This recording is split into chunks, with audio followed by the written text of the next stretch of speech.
Hi everybody, Ben Packer, coming to you from the Jerusalem Heritage House in the Old City of Jerusalem with our Rashi of the week. This week's Torah portion is Sisa.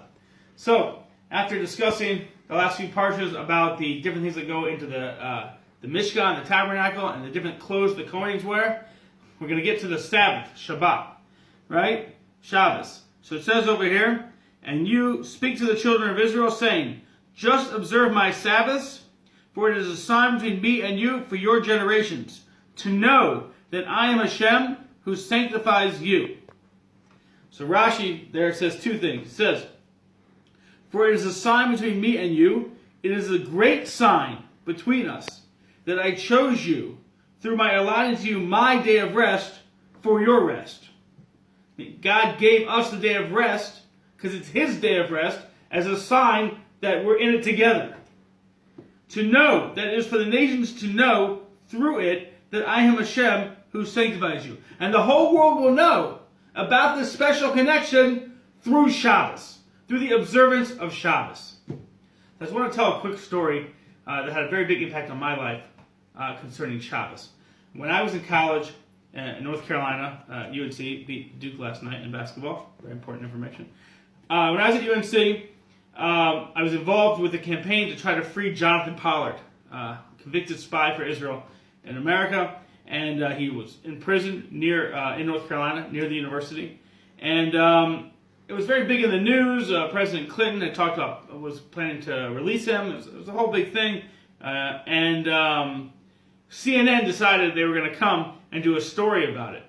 And I had been discussing with the head of one of the local federations, trying to get assistance, which of course never happened, assistance to help with the campaign to free Pollard. And so he knew I was involved. So when CNN called him, he called me to do the interview with CNN.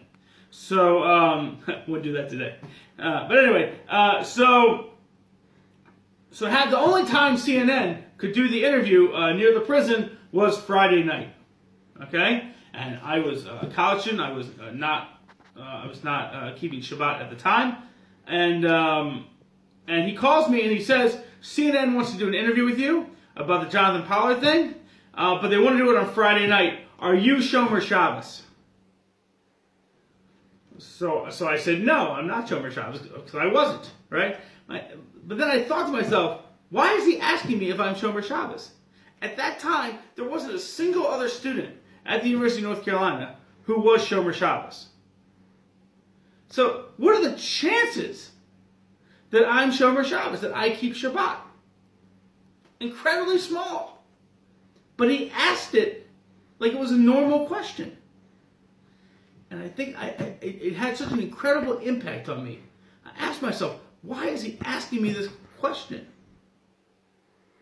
And I think this is what the Rashi is getting at here. There's a certain connection that's known, that when you're really part of the Jewish people, Shabbos is a big part of your life.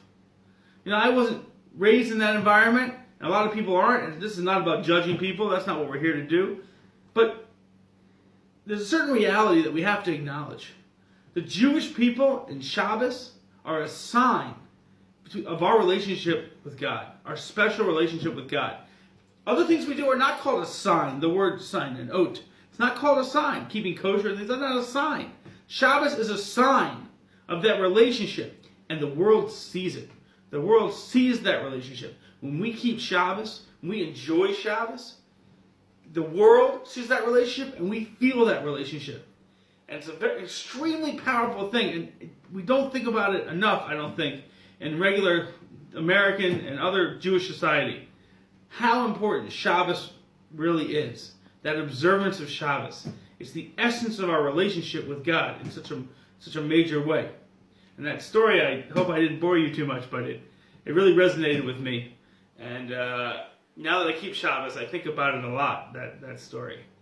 Anyway, happy Black History Month, and Shabbat Shalom.